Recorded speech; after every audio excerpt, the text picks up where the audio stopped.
warahmatullahi wabarakatuh. Perkenalkan, nama saya Yutra Afrilianti dari semester 2B. Di sini saya akan memaparkan apa yang telah dijelaskan oleh Ibu Profesor Dr. Hajah Heni Nuraini SHMH, masih mengenai tentang materi hukum pidana. Nah, di sini saya akan melanjutkan mengenai ajaran melawan hukum. Nah, ajaran melawan hukum ini termasuk ke dalam unsur objektif.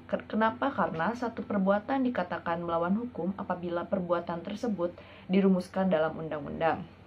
Nah, melawan hukum ini ada dua, yaitu melawan hukum secara tertulis dan ada juga melawan hukum secara tidak tertulis. Nah, sifat perbuatan dikatakan melawan hukum apabila perbuatan tersebut masuk dalam rumusan delik sebagaimana dirumuskan dalam undang-undang. Nah, ajaran melawan hukum ini dibagi juga menjadi dua, yaitu yang pertama ajaran melawan hukum formil dan yang kedua adalah ajaran melawan hukum material. Nah, ajaran melawan hukum formil yaitu melawan hukum sama dengan melawan undang-undang. Nah, ada beberapa sifat dari ajaran melawan hukum formil ini.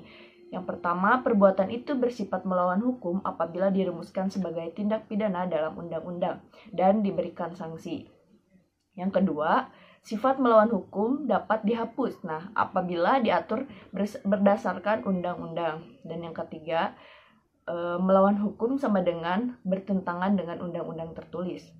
Nah, sedangkan ajaran melawan hukum material ini tidak bertentangan dengan undang-undang tertulis, tapi bertentangannya dengan undang-undang tidak tertulis.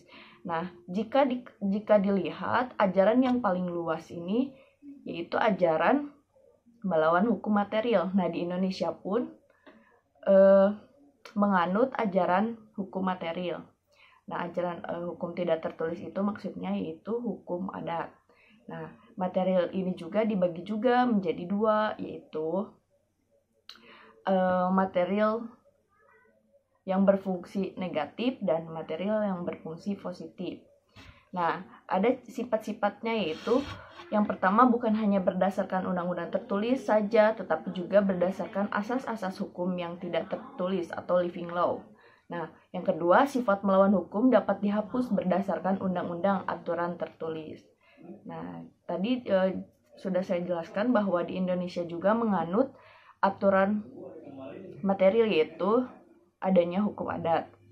Nah, sekian pembahasan dari saya mengenai tentang ajaran melawan hukum. Wassalamualaikum warahmatullahi wabarakatuh.